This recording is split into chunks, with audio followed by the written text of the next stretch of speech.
Hallo Leute, schön, dass ihr wieder mit dabei seid. Heute geht es um ein richtig interessantes Thema, nämlich um elektronische Schrankfächer.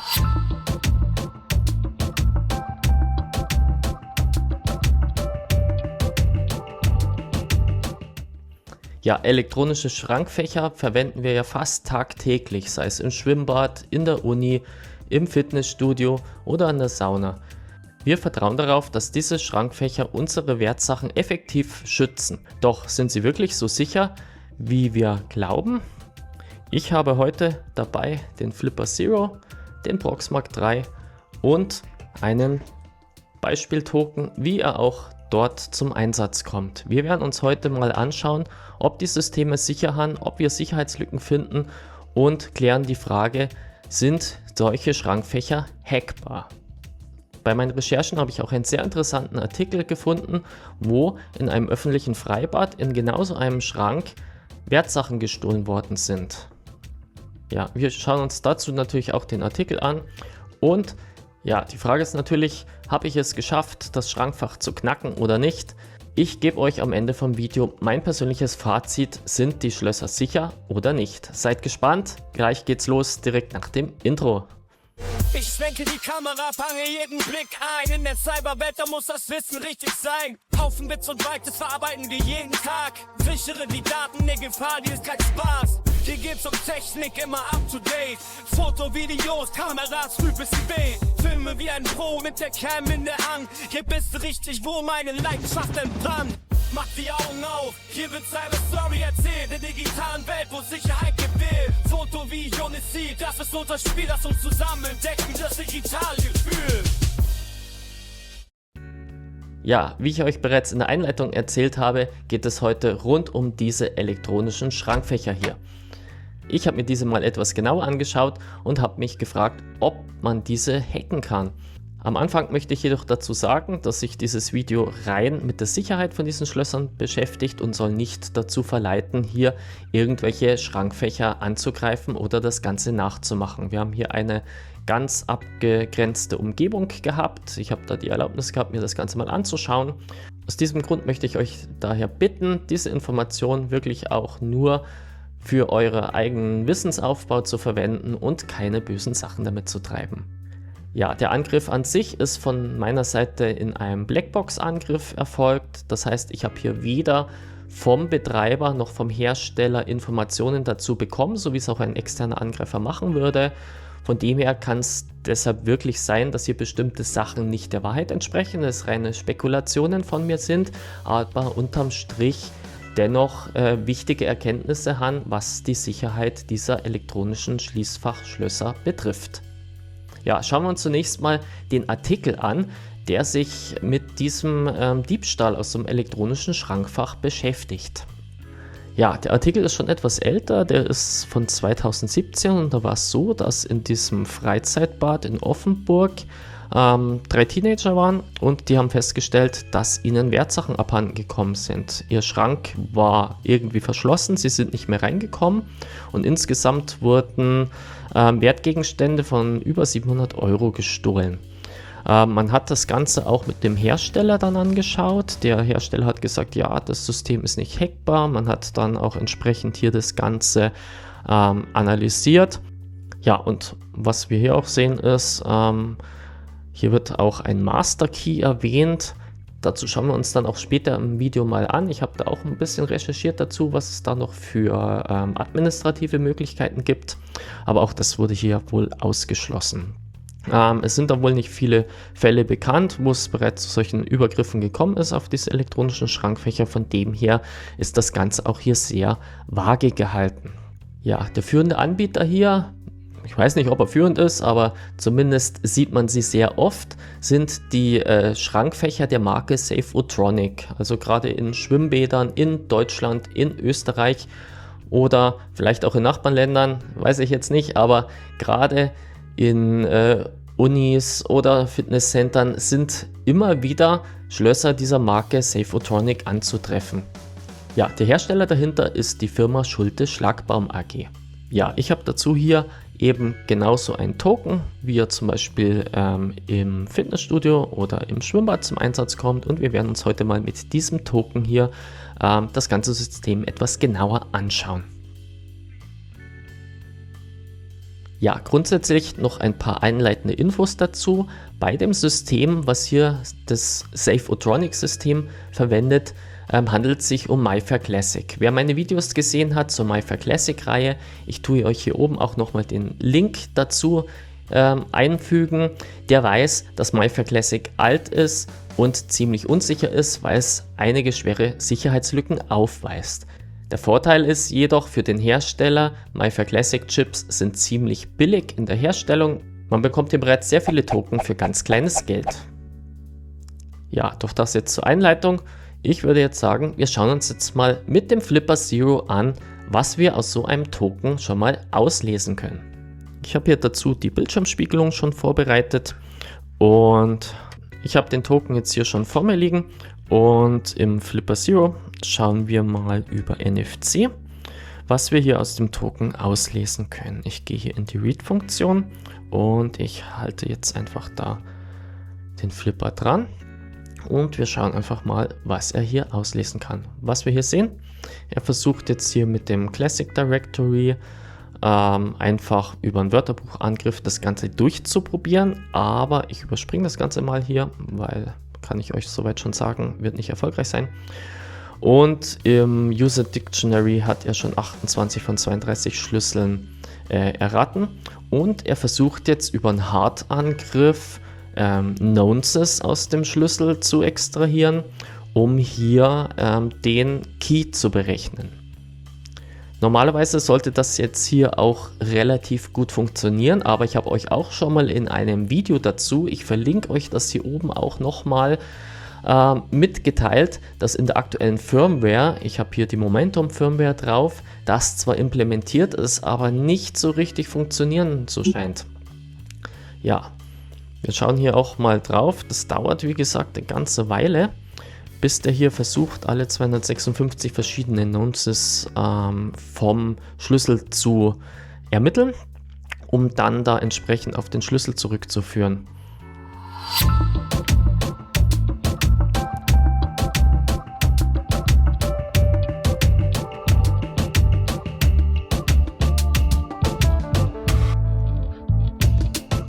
Ja, er versucht hier und rechnet, aber es dauert immer noch. Wir warten das Ganze jetzt mal kurz ab und dann schauen wir einfach, was er uns hier als Endergebnis gibt. Ja, er versucht jetzt hier nochmal und es dauert und dauert. Ja, also wir sehen es hier auch schon, also um einfach mal hier schnell so einen Schrankfachschlüssel mit einem Flipper Zero als Zauberwerkzeug zu kopieren, ja, vergisst es.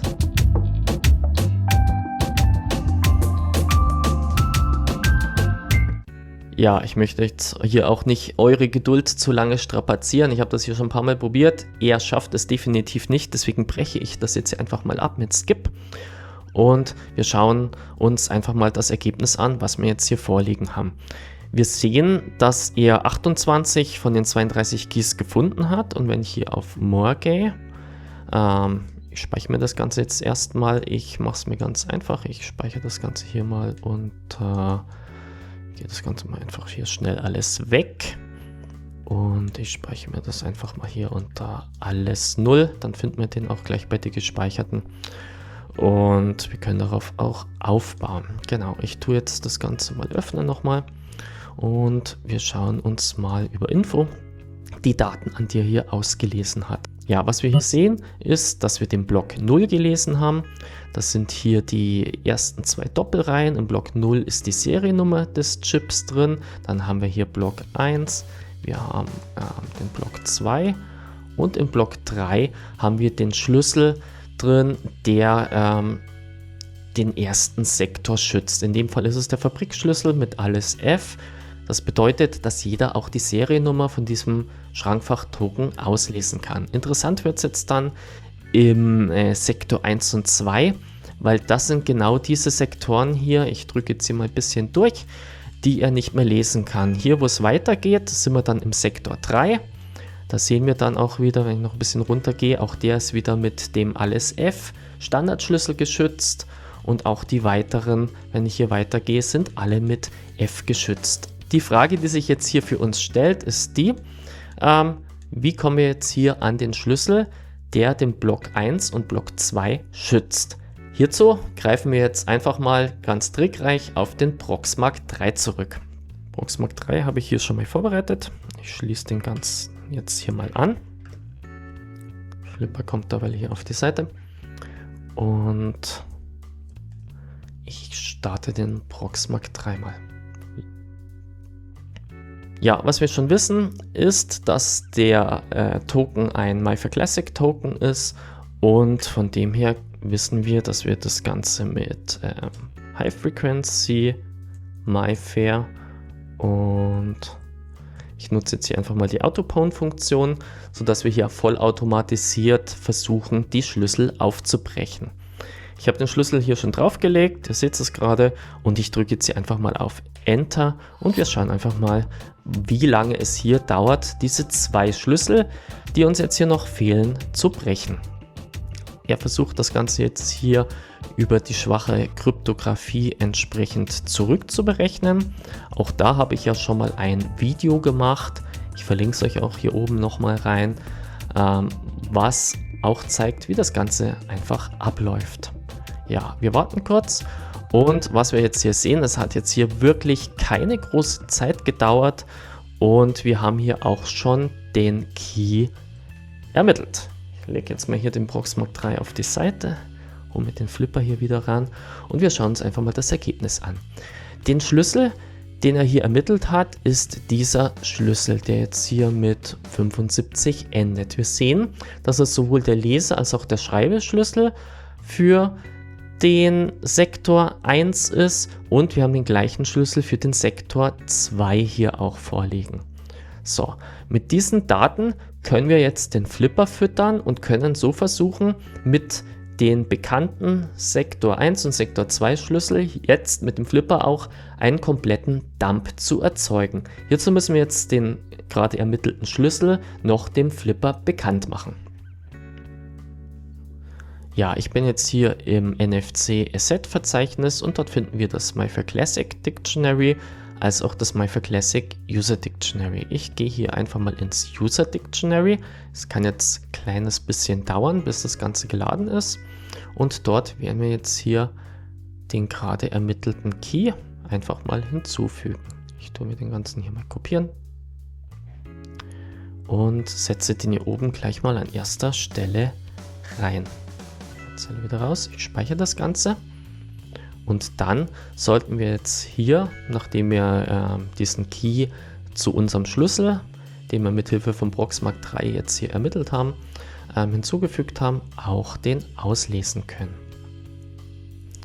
Ja, was zu den Token und den elektronischen Schrankfächern noch wichtig zu sagen ist, vielleicht habt ihr es ja auch schon mal ausprobiert, vielleicht habt ihr selber einen MyFair Token bei euch im Schlüsselbund oder ihr habt irgendeine Zutrittskarte und hättet mal versucht, mit diesem Token den Schrank zuzusperren. Es wird nicht funktionieren, denn der Token muss gewisse Besonderheiten erfüllen. Welche das sind, das werden wir uns auch in diesem Video anschauen. Ja, ich gehe jetzt mal wieder zurück in die Bildschirmspiegelung. Wir sind hier noch bei unserem Token und wir versuchen jetzt das Ganze nochmal zu lesen. Das heißt, ich lege den jetzt hier wieder drauf. Warten kurz.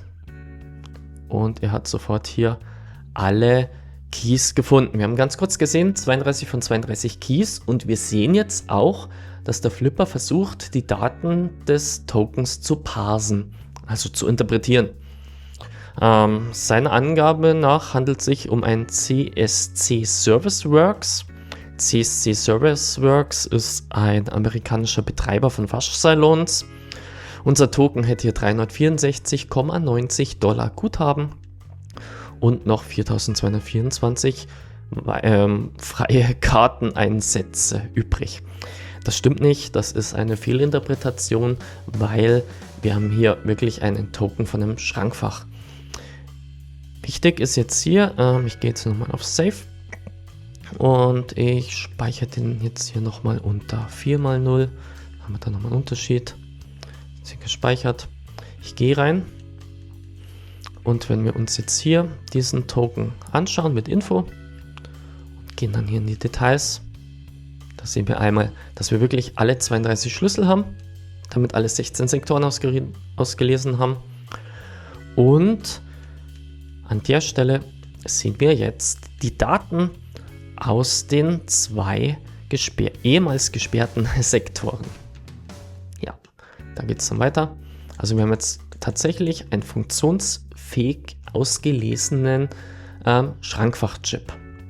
Ja, mit diesem Token hier kann ich auch euch mal zeigen, wenn ich jetzt hier diesen gültigen Token emuliere, dann kann ich auch hier ein Schrankfach damit auch ganz normal zusperren. Wie gesagt, im Gegensatz zu dem normalen Token, der natürlich nicht funktioniert, braucht der hier diesen Token, der diese spezielle Sequenz im Sektor 1 und Sektor 2 gespeichert hat.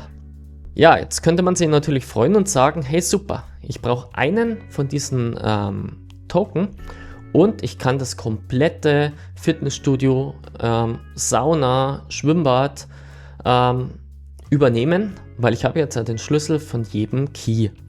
Nein, das stimmt nicht. An dieser Stelle haben wir Sicherheitsfeature Nummer 1. Sicherheitsfeature Nummer 1 legt fest, dass jeder Schlüssel, also jeder Token, den wir hier haben, einen individuellen Key hat.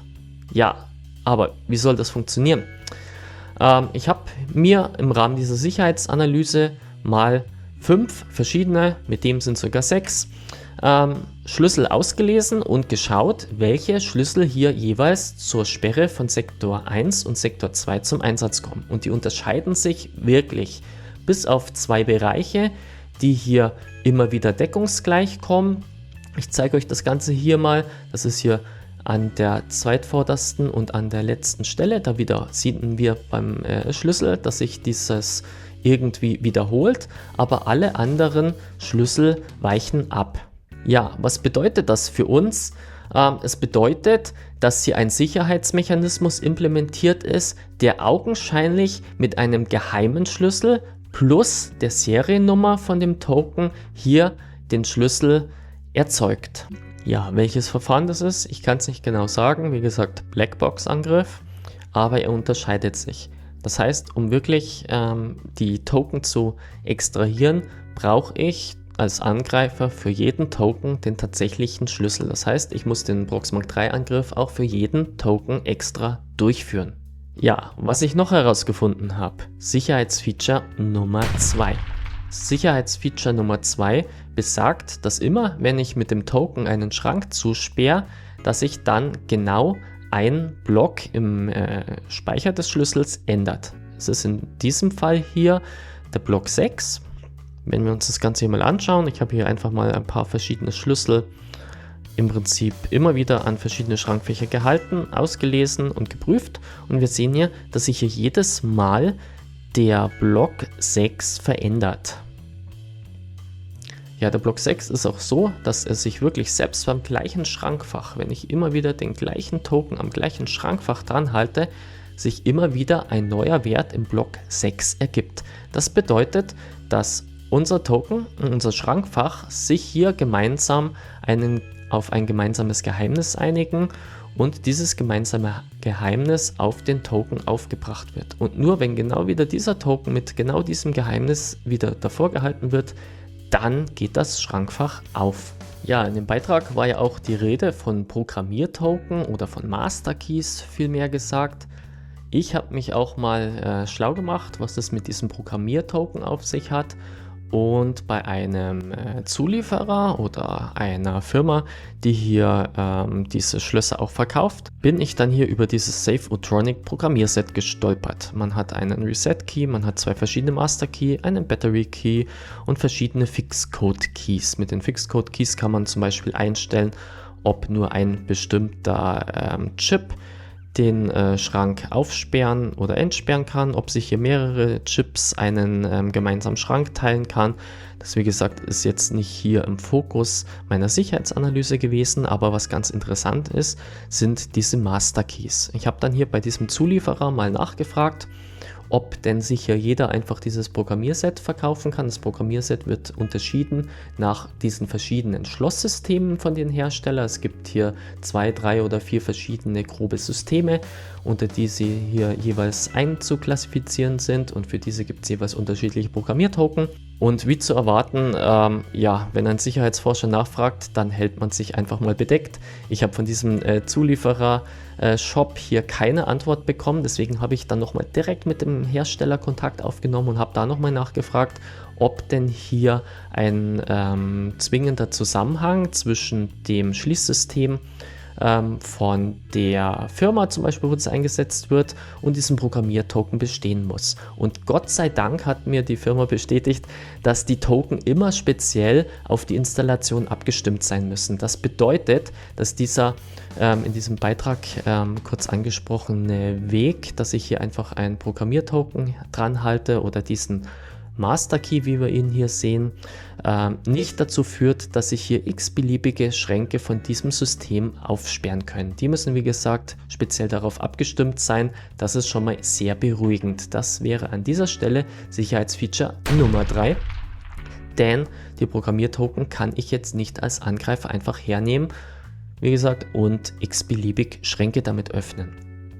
Natürlich unterliegen diese Programmiertoken den gleichen Sicherheitsrisiken wie die Zugangschips.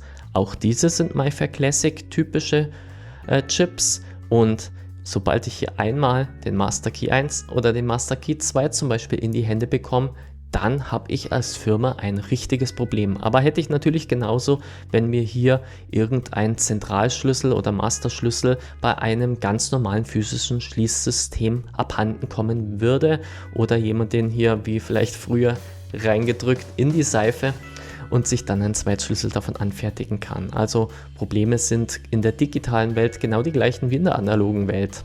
Es gibt hier auch noch eine Anleitung, wie diese Programmiertoken eingesetzt werden. Man sieht hier auch, wie das System unterschiedlich reagiert, wenn die verschiedenen Programmiertoken vorgehalten werden. Und vom Hersteller gibt es hier auch ein Video, ich blende euch hier mal kurz was ein, wo auch hergezeigt wird, wie man dieses Token anwendet. Zum Beispiel ist es so, dass dieser Master Key 2, der wird zum Beispiel für Bademeister zum Beispiel empfohlen, weil damit kann man einen Schrank, wo der Besucher sein Armband verloren hat, ist vielleicht beim 10-Meter-Turm auf den Grund des Schwimmbeckens gesunken, nicht mehr hat, dann kann der Bademeister mit diesem Master Key 2 das Ganze aufsperren, führt dann dazu, dass das Schrankfach aber nicht mehr zugesperrt werden kann. Es schaltet in eine Art Error Mode, das heißt, man kann definitiv erkennen, sobald hier der Bademeister mit dem Token den Schrank geöffnet hat. Gefährlicher ist der Master Key 1, den wir hier sehen. Der Master Key 1, der ist ein Token, der alles überschreibt. Das heißt, mit dem kann ich den Schrank öffnen und schließen, als wäre nichts passiert. Master Key 1 wird beworben für Schulleiter, die zum Beispiel schauen wollen, ob irgendwelche Drogen in der Uni im Spind eingesperrt worden haben. Die können dann hergehen, halten den Token dran, Schrank geht auf, sie können nachschauen, sperren mit dem gleichen Token wieder zu. Und der Besitzer vom Schrank, der merkt es nicht, weil wenn der wieder seinen Token dran hält, geht der Schrank ganz normal auf und er merkt nicht, dass hier jemand reingeschaut hat. Also der wäre wirklich super gefährlich. Aber wie gesagt, das Thema ist hier wirklich an dieser Stelle safe. Ja, welche Angriffsvektoren gibt es also? Das Fazit. Also, wenn ich nicht auf diese Master Keys zugreifen kann, besteht wirklich nur noch die Möglichkeit, auf den Chip, den ich ja normalerweise am Handgelenk tragen sollte, zuzugreifen. Das bedeutet für mich als Badegast oder Gast der Sauna, des Fitnessstudios, Uni, ich muss meinen Token unbedingt bei mir behalten und einen Zugriff von unbefugten Dritten darauf unterbinden. Wir sehen es mit dem Proxmark 3, dauert es nicht mal 30 Sekunden, bis ich den Schlüssel ausgelesen habe. Ja, wir haben gesehen, es gibt verschiedene Sicherheitsmechanismen, die sich der Hersteller ausgedacht hat, um hier ein einfaches Zugreifen auf die Schrankfächer auch mit dem recht unsicheren MyFair Classic System zu unterbinden. Aber unterm Strich kann man sagen, 99% sicher bedeutet natürlich 100% auch unsicher. Und man könnte hier im Extremfall natürlich nicht sagen, dass es nicht auszuschließen ist, dass hier Unbefugte sich an fremden Schrankfächern somit zu schaffen gemacht haben. Unterm Strich, wie gesagt, wenn ich den Schlüssel kopiere, ich zeige es euch hier auch nochmal im Video und ich habe diesen Schlüssel kopiert, dann kann ich das Schrankfach auch öffnen. Ja, was haltet ihr persönlich von der Sicherheit? Habt ihr vielleicht auch schon mal negative Erfahrungen gemacht? Habt ihr vielleicht auch schon mal komischerweise irgendwelche Sachen aus eurem Schließfach verloren und ihr konntet es euch einfach nicht erklären? Schiebt ihr es auch darauf, dass es vielleicht Anwender gibt, die die Schlösser nicht richtig bedienen können, vielleicht den Schrank offen lassen? Schreibt es mir gerne in die Kommentare. Ich bin gespannt, ich bin da sehr interessiert, was ihr da schon für Erfahrungen mit diesen elektronischen Schlössern gemacht habt. Ja, ich hoffe, es hat euch gefallen, ihr habt wieder ein bisschen was dazugelernt, seht die Schlösser vielleicht mit einem ganz anderen Augenlicht jetzt. Ja, ich würde mich freuen, wenn ihr einen Daumen nach oben da lässt, den Kanal abonniert und die Glocke drücken nicht vergessen, dann werdet ihr auch über neue Videos zum Bereich der IT-Security informiert. Ich freue mich immer, wenn es auch euch gefallen hat, würde mich auch wieder freuen, wenn ihr auch bei meinen nächsten Videos wieder mit dabei seid. In diesem Sinne, macht's es gut, euer Raik, ciao!